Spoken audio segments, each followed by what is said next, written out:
why do so many married women look relieved and better when they are alone? That was the question Ogali did not know she would ask herself one day. Before marriage, she had heard all the usual things. Choose peace, endure, don't listen to outsiders. Marriage is not easy. It is hard work, oh. But what nobody ever explained to her was that not easy can quietly turn into unfair, and that love can slowly be replaced with entitlement. Ogali did not marry a monster. She married a man people trusted, a man people praised, a man who looked responsible, spoke well, and was described as a good catch. That was why it took her time to realize what was happening. It didn't start with big fights. It started with small expectations that somehow became rules. It started with her sleep being treated as optional, her tiredness being treated as laziness, and her body being treated as a tool for service. At first, she told herself it was normal. After all, this was marriage. Wasn't she supposed to adjust? But the adjustment never ended. The more she gave, the more of it was expected. The more she endured, the less she became considered. And the more she tried to be a good wife, the more invisible she became. She noticed that she was always the one bending, and anytime she hesitated, there was always a reminder waiting for her. Other women do it. Your mother endured worse, and a good wife does not complain. By the time she began to question it, she had already been taught to feel guilty for asking for rest, food, consideration, and basic human decency. Kelvin, her husband, rarely came home early. 10 p.m. was considered early. 11 was normal. Sometimes it was 1 a.m. and somehow Ogali was expected to be awake, waiting, like sleep was a privilege she no longer qualified for once she became a wife. The first time he complained, she laughed it off. You are always sleeping when I come back. She explained gently that she was tired, that she woke up early, and that her body needed rest. He nodded, but the message didn't change. It only evolved. Sleeping became evidence. Evidence that she didn't care. Evidence that she didn't value him, and evidence that she was not a good wife. One night he came home late and woke her up. Not to ask her how her day went, not to check if she was okay, but to tell her that he was hungry and wanted food immediately. It was late and she was also exhausted. She suggested he eat something light or wait till morning. That was when the lecture started. He told her women who valued their husbands did not sleep when their husbands were outside. He said real wives stayed awake, waited and served food without complaining. He compared her to women she had never met but was expected to compete with. That night, he demanded she make creamy pasta sharp and she did.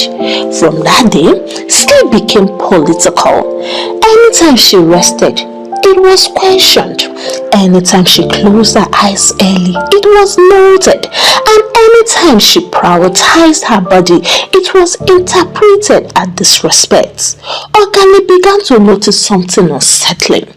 Kelvin did not see her exhaustion as real. He saw it as something she should manage quietly so it never affected him. And the worst part, people agreed with him. When she mentioned it casually, someone laughed and said, "That's marriage for you." Another said, "If he's working hard, you should understand." Nobody asked what time she woke up and nobody asked how her body felt, so she tried harder. She stayed awake longer.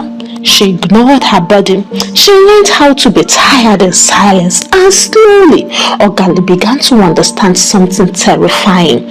That in some marriages, a woman's rest is seen as laziness, but a man's comfort is treated as a right.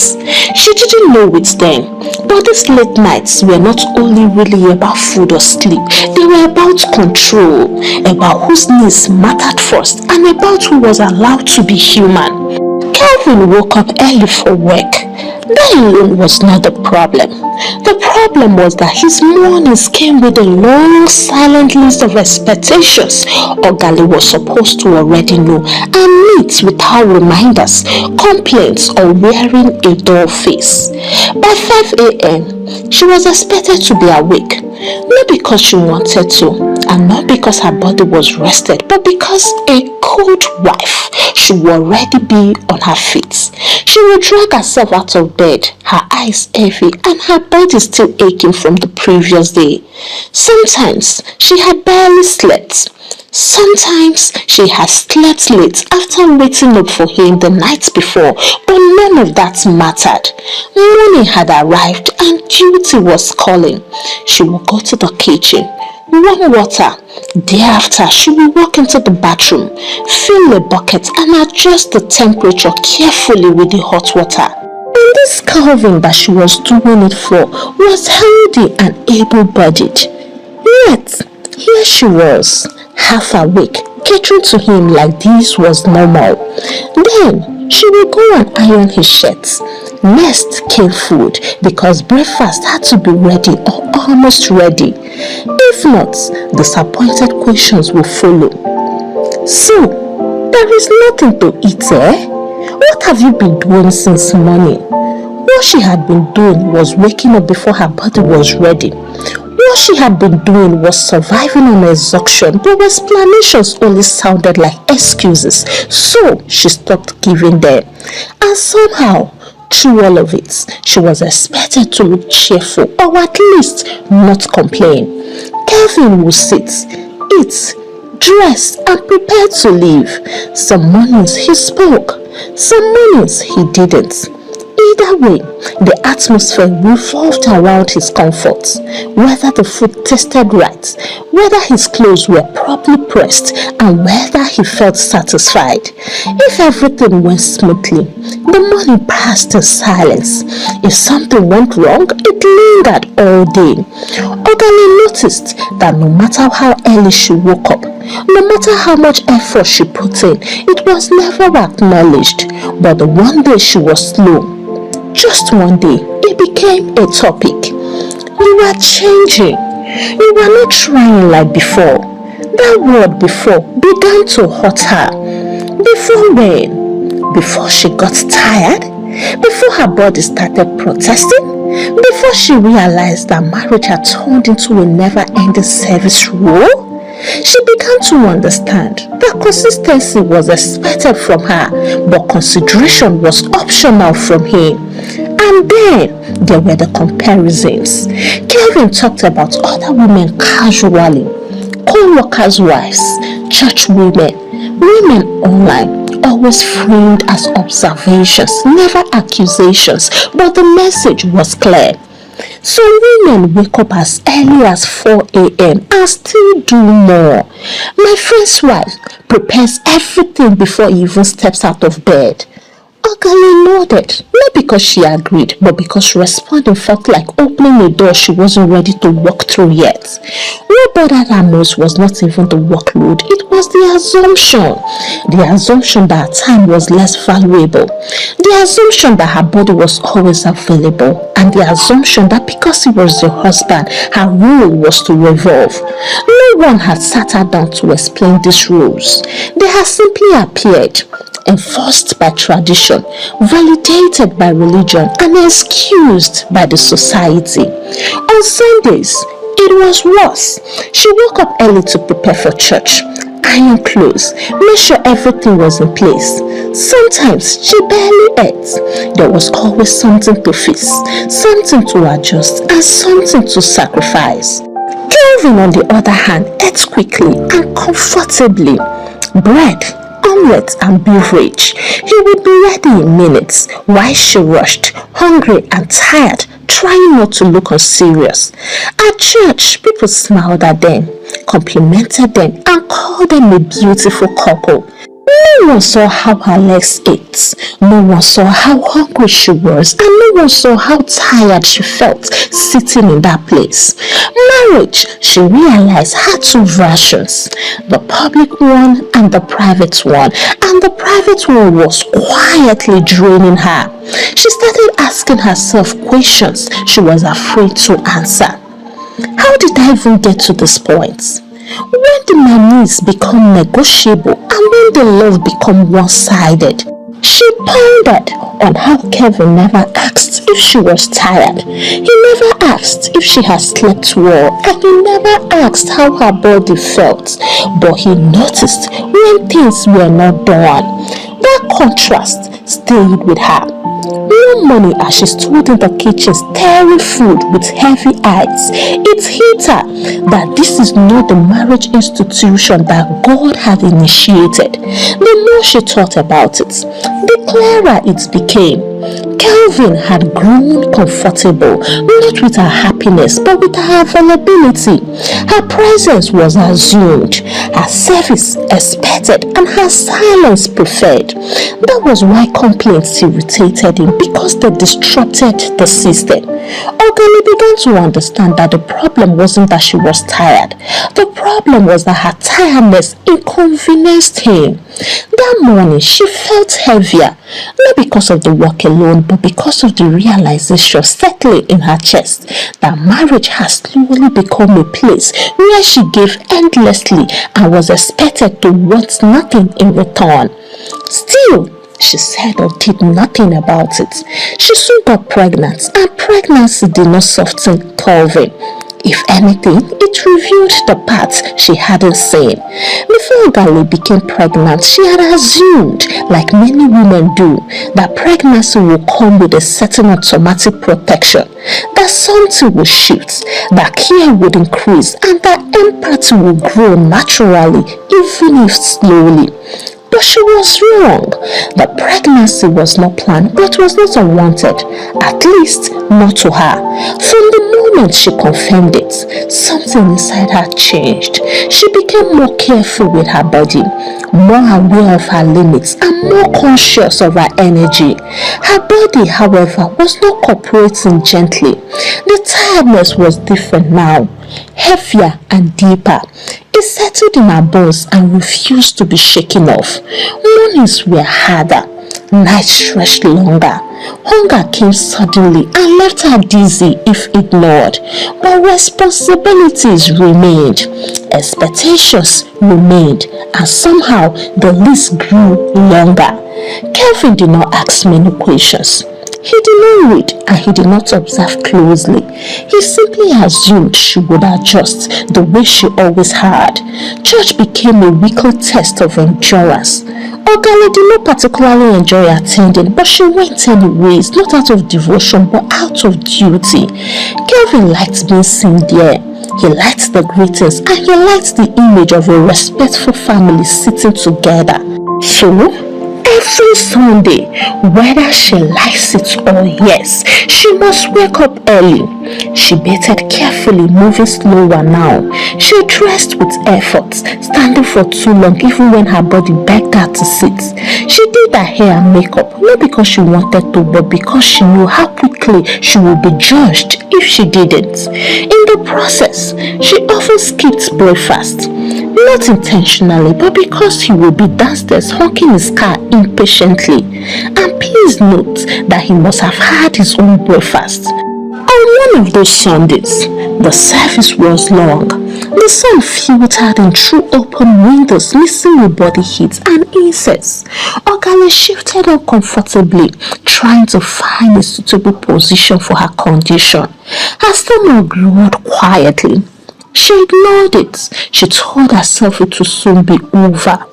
When the service finally ended, close to 1 p.m., the sun outside was unforgiving. They walked to the car and Ogale felt relief just knowing they were finally heading home. She imagined food, shower, and lying down. That was when Kelvin slowed down near the market on the street. Without warning, he parked and turned to her. Calm down and get things for curry chicken sauce. That's what I feel like eating. I will drive the car home. When you are done, you can take a bike back. At first, Ogale thought she misheard him. She looked at him confused. Her body was aching. Her head was light. Her stomach was empty and she was pregnant. She reminded him calmly that she was tired, that she hadn't eaten, and that the sun was too much. She also told him she could barely stand, let alone walk around the market and then enter a bike home. Kelvin sighed, that familiar sigh that carried irritation and disappointment wrapped together. You are always complaining these days, he said. Women have been pregnant before. Don't make it look like a big deal. In fact, if you walk into the market right now, you will see a pregnant woman like you hustling for her family. What do you even know how to do, Seth? Something in Ogale snapped. She realized in that moment that her pregnancy did not make her precious to him. She said no firmly. I am not coming down, sir. Kelvin stared at her shocked, not by the refusal but by the confidence behind it. He tried again. He guilt-tripped her. He reminded her of her duties. He suggested that she was being lazy and he implied she was changing for the worse. Still, she said no. The argument did not escalate. He simply drove her home in silence. As soon as they arrived, he dropped her off, reversed and drove away again. He went to eat. He left his pregnant wife alone, exhausted and emotionally shaking. Ogale sat on the bed and stared at the wall for a long time. She started thinking about how easy it had been for him to walk away, plus the way he treats her and the manner at which he talks to her. She then realized something frightening. That this was not a momentary lapse, this was his character. She did not wait for him to come back. She picked up her phone and ordered goat meat pepper soup with white rice.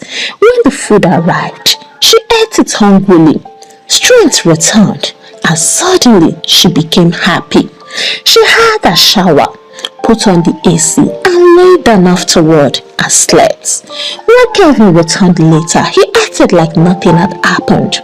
That was when Ogale knew, truly knew, that if she continued expecting consideration simply because she was pregnant, she would continue being disappointed. Her marriage had been built around his comfort for so long that even her condition could not interrupt it.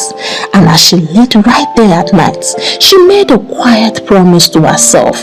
If she was going to survive this marriage, physically, emotionally and mentally, she would have to start setting things right.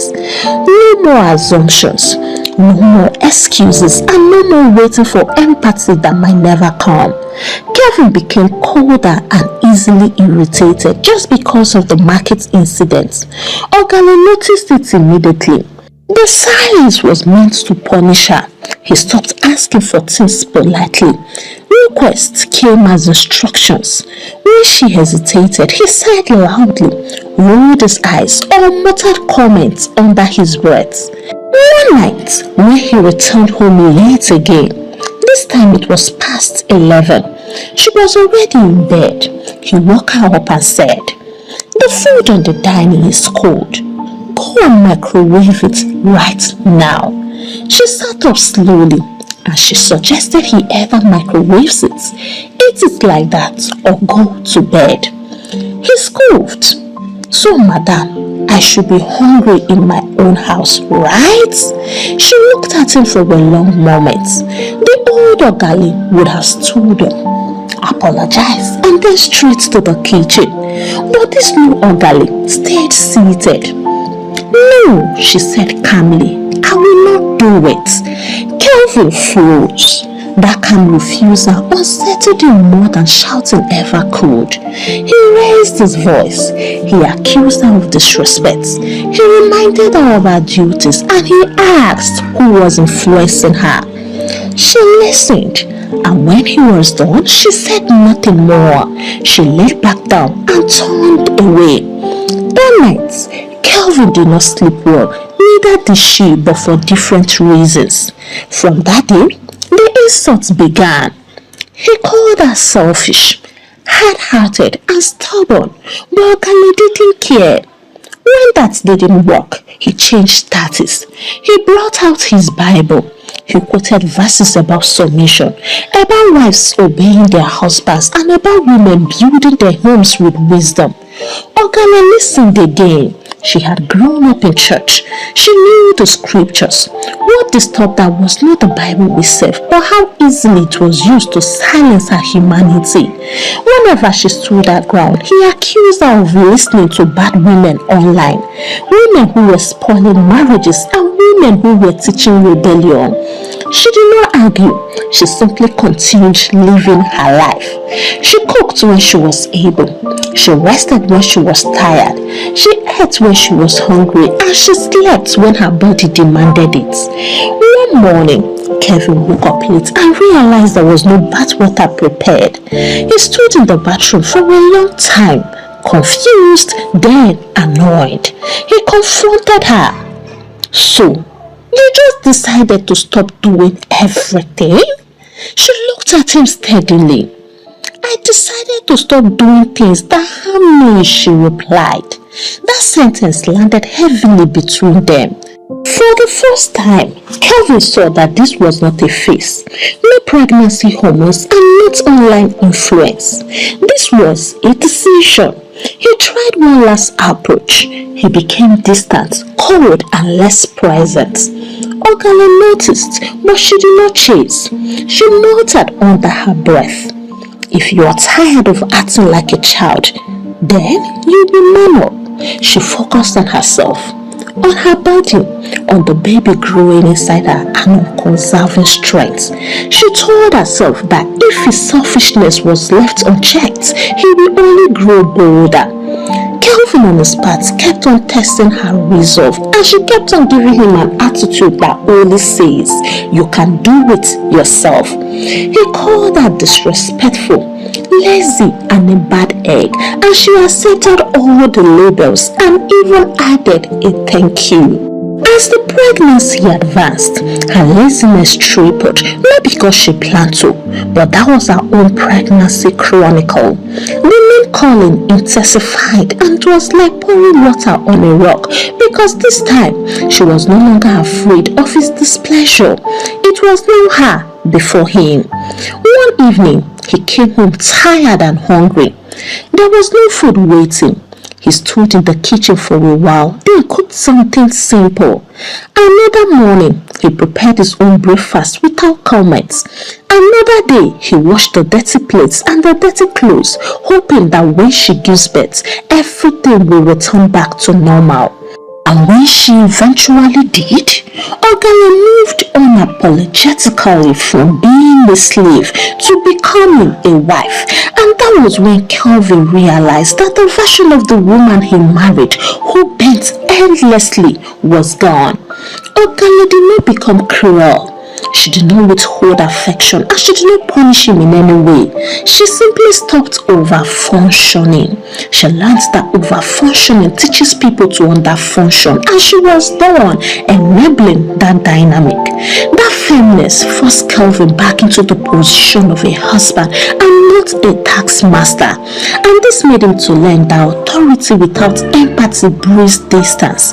He learned that control disguised as tradition eventually fails, and that a woman who is no longer afraid cannot be managed the old way. Why Okale on her part understood something she wished someone had told her earlier.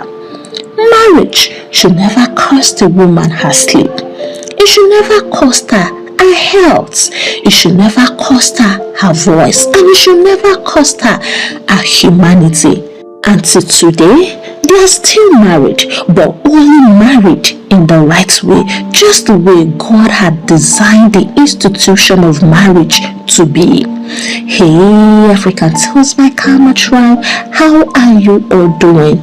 For me, I am doing just fine. I know I've not uploaded for some days now. I sincerely apologize. I've been busy. I hope it's not too late to say Happy New Month. Alright, before I leave today, kindly permit me to say this. If this story stirs something in you, take it as an invitation Not to panic and not to compare marriages, but to look honestly at your home. Many women have learned to survive by adjusting, enduring, and explaining away things that are not right. Over time, those things begin to feel normal simply because they are repeated. But repetition does not make mistreatment right. Pay attention to how you are treated as a spouse, how your tiredness is handled, how your needs are received, and how your no is being responded to. These are not small details, they are indicators of respect. Addressing what is not right does not mean fighting every day. It does not mean shouting or disrespect. Sometimes it begins with acknowledging to yourself that something is wrong instead of pretending it is normal. Where conversation is possible, please speak up calmly, clearly, and firmly. Where patterns continue, observe them without excuses, and where boundaries are needed, set them, not in anger, but in self-respect. Marriage should allow room for correction, growth, and adjustment. When one person carries all the burden and the other carries all the comforts, imbalance will definitely grow. An imbalance left unaddressed slowly drains love. You deserve consideration in your home. You deserve rest without guilt, and you deserve dignity without having to beg for it. So ask yourself, how long will you continue pretending everything is fine, adjusting endlessly and slowly losing your wholeness? Addressing what is wrong is not rebellion, it is responsibility to yourself, to the marriage, and to the life you are building. And sometimes the most loving things you can do is to stop pretending that everything is fine when it is not. Please, if you are single or currently in a relationship, let it sit with you. Pay attention to how someone reacts when you say no. Watch how your comfort is treated. Check if it's been treated as important or optional. Notice if your exhaustion is acknowledged or dismissed. Those small things are not small, they are previews. And most importantly, remember, love that demands your disappearance is not love. And if you are experiencing peace simply because you are sacrificing your humanity, I tell you, that's too expensive. When you see these red flags, don't lie to yourself that you will correct them. You are too small for that assignment.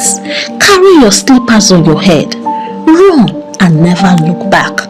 Many people are already in a mess and we don't want more numbers. Please and please, do the right thing now that you can. If you enjoyed the story, kindly give it a thumbs up, share your thoughts with me in the comment section, and please don't forget to share to your loved ones. If you have not subscribed to this channel, you can punch the subscribe button so that you can join the Karma tribe. Until I bring the next interesting story your way, it's a goodbye from here, and God bless you.